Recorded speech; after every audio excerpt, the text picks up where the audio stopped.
So you mentioned, I love that smart thermostats and definitely those logging into your channel manager as well. That is a massive saving from utilities and things. That's great. So Minute, it sounds like you use CCTV. Do you Yeah. what do you do about locks and things?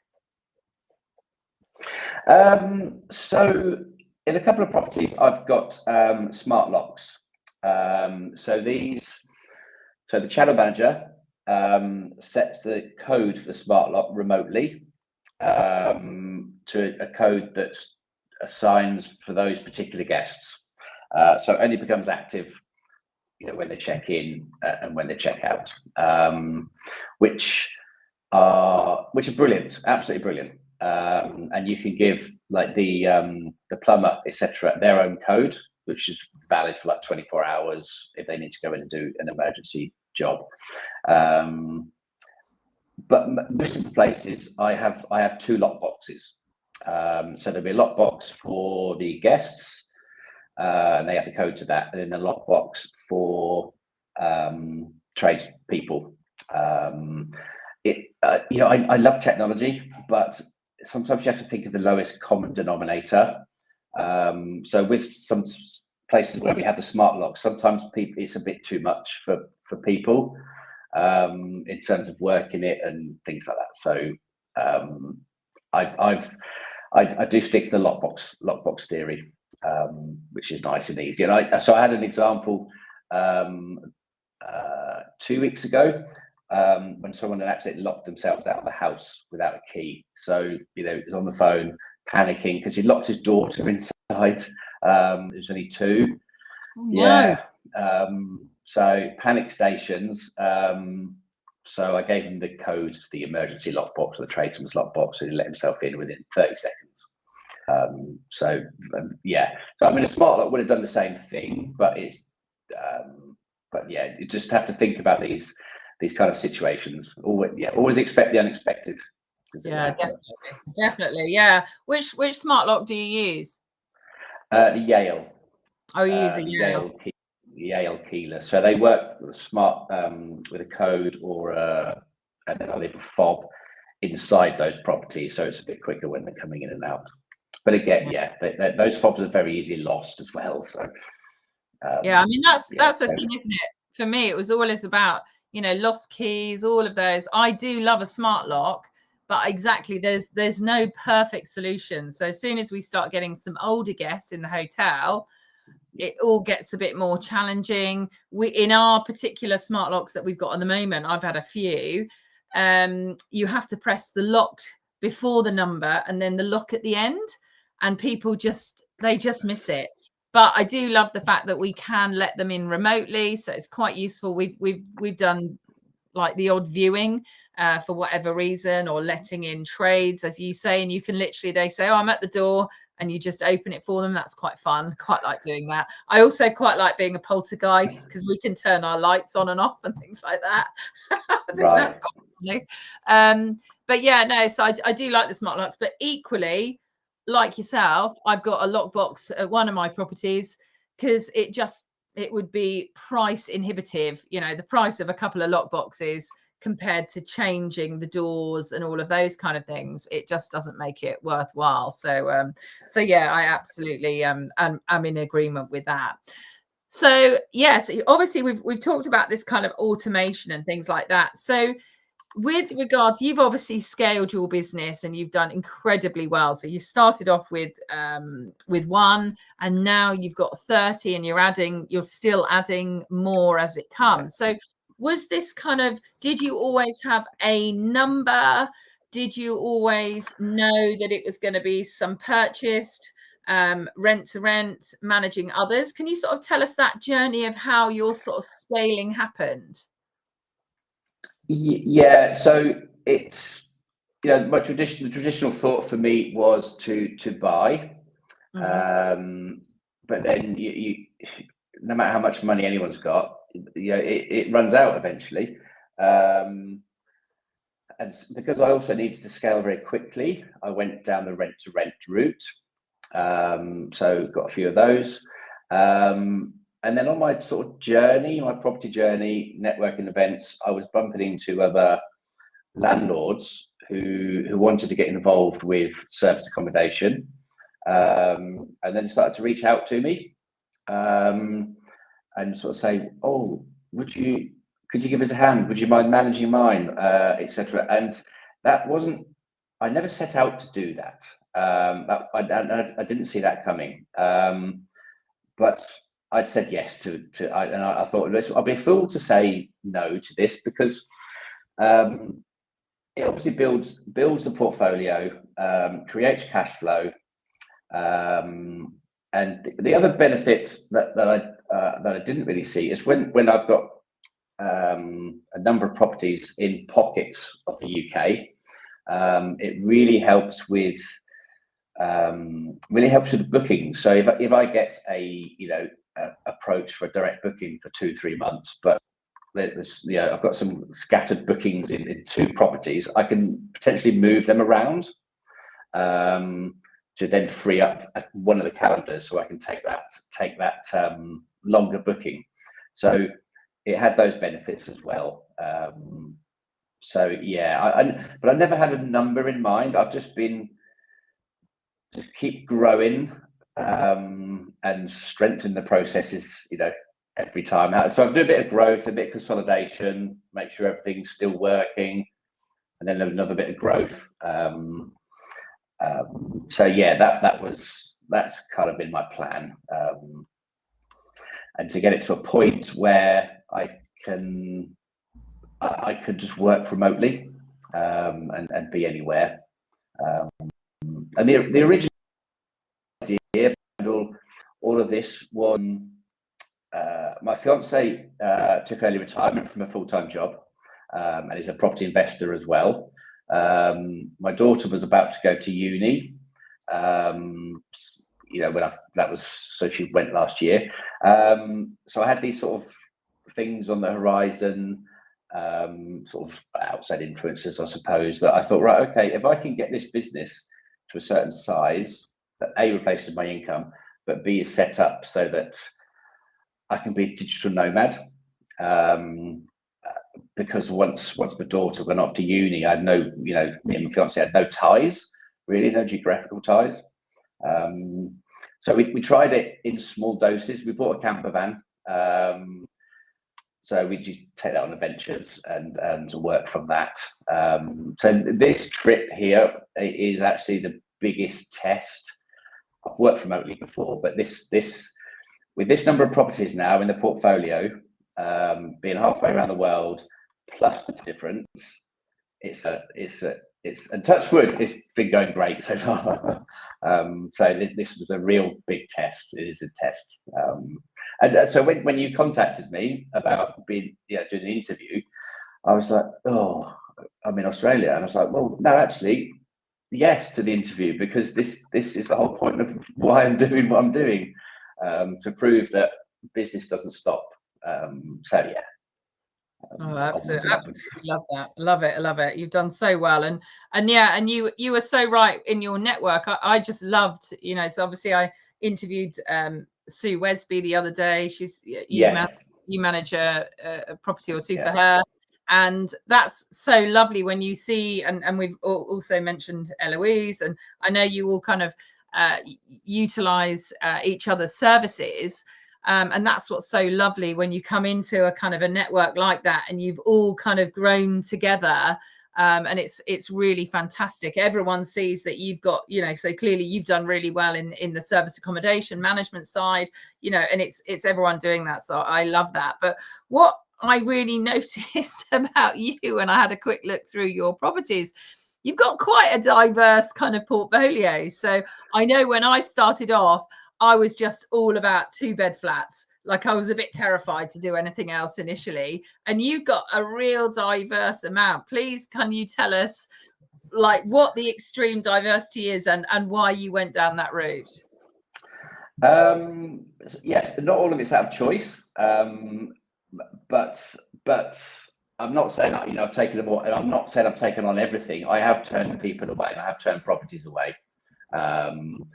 But I've got my sort of criteria when I'm buying or doing my own rent to rents. I've got the criteria of the property that that I like and it suits me. But when people come to me and want me to manage their property, I still do my research about the property in the area. So they range from the small I've got a studio that I manage for somebody, and like the HMO that we discussed earlier that I repurposed into a sort of apart hotel. I'll just rent them out per room.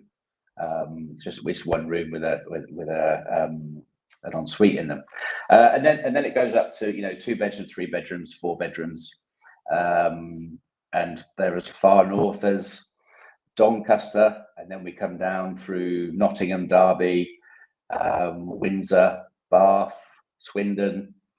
So yeah, it's but the proof of the concept was in the first couple where I used your sort of gold mine area to have them locally, built up the confidence that I could manage them without visiting them. So then when people come into me with a property in Windsor or whatever, I could confidently say, yes, I can manage that. So yeah, but they've all got their own little nuances, and with the different areas and different size properties, you have to put a different pricing strategy in. But that's all research beforehand. But yeah, no, quite a diverse range, and all of high quality. Amazing. And yeah, and going back to something that you said, which to me is so key and so important, is you spoke about growth and consolidation. So I've got a new lady who's taking on her first rent to rent. She's gone to a big management company and they're charging a lot of money for her first one. I think there's very little margin in getting somebody else to manage your rent to rent. So the only other option is to go for somebody who is much smaller. So for instance, like you, when you first started out. But one of the things I said is you've got to be really careful. If there's somebody who's got 5 properties and they want to add an additional 30 in the next 6 months, you got to see their systems. Are they ready for it? Otherwise, it's going to break. Have they got everything? Are they ready for direct bookings? Are they ready for this? Have they got the automation? So yeah, I absolutely love your growth consolidation. It's so important. So just touching on that, and I'm aware of a bit our time now. So direct bookings, I mean, that's just a huge thing, especially for a management company, especially for your own property. What do you do? I mean, it's the mecca, isn't it? What do you do actively to get direct bookings? So we do offer discounts to returned guests. I think this year, 2024, direct bookings have accounted for about 42% of our overall bookings. We get recommended. I've got guys at property from Hungary who were last year working on a new loading bay at some factory, and they've been recommending me to lots of the other guys that are working on the same, different parts of the same building site. So there's all that. There's talking to local companies. There was a local company that were building a factory locally, and I housed about 12 of their workers for about 3 months, I think it was in the end. So there's lots of different, so talking to local companies, recommendations, leaving your QR codes in the welcome folders at the properties, and giving guests a bit of a discount, and sometimes saving some of the more sort of popular dates. So don't put those on the online platforms like Airbnb, Booking.com. Keep them back for your own website, and people soon get in contact. I've just had we're doing a flip of a property that's not quite ready. It'll be ready on Wednesday, and I've already got a direct booking for some guests who are coming to Silverstone this weekend, and they booked without seeing the property, without seeing photos. They found me online, but everywhere's booked for Formula One. I've got 14 properties in Northamptonshire that are booked for next weekend. And they just contacted me like, "Oh, I don't suppose you could help us out. We've been let down. We need somewhere to stay." And I was right, okay. So I've helped them out, but we've got them booked. And yeah, they've not seen anything about the property, but they've been on my website and looked at all my reviews and looked at the quality of the other properties. And they've, so they've got the confidence to do that. But yeah, direct bookings. I mean, they're generally easy to manage. And then so for myself, and if I'm managing them for a property for someone else, there's no platform fees to come off of the money at the end of it. So yeah, it's a win-win situation for everyone. Yeah, definitely. Absolutely. So, I mean, you talk incredibly positively, Mark, about the business and your progression. I'm absolutely certain that you have had your ups and downs, things falling apart, things being good. What keeps you going? I mean, I always, when I start off with people talking about their why, what keeps them motivated, but what has kept you going to continue to be successful the way you are? I don't like failure. And just to prove some people wrong sometimes, I'll just put the extra effort in. But it's more about I enjoy what I'm doing. I really enjoy what I'm doing. So it doesn't feel like work. But I really want to have this sort of lifestyle, if you like, where I don't need to be around a 9 to 5, let alone be in an office 9 to 5. So it really motivates me. It's more about the success, and you see guests happy with the property, you see things working, you put in no process, you see it working. If I put in a new pricing strategy into a property and I see it working, it's successful. I get a kick out of that. So that really motivates me. Yeah. I love it. Amazing. And what an idyllic lifestyle. I think I think I'm not made for office jobs anymore. It just doesn't suit me at all. So okay, so I see we're at just the last couple of minutes. So what is next for you? Where is your sort of hopes and aspirations for the next three to 5 years? So I'm going to still keep growing with the service accommodation business. I'm just in the process of remortgaging 2 of my own properties. So I'm going to look to do a flip for the second half of this year. I might have. I've got a potential private investor as well who's talking about doing something with me.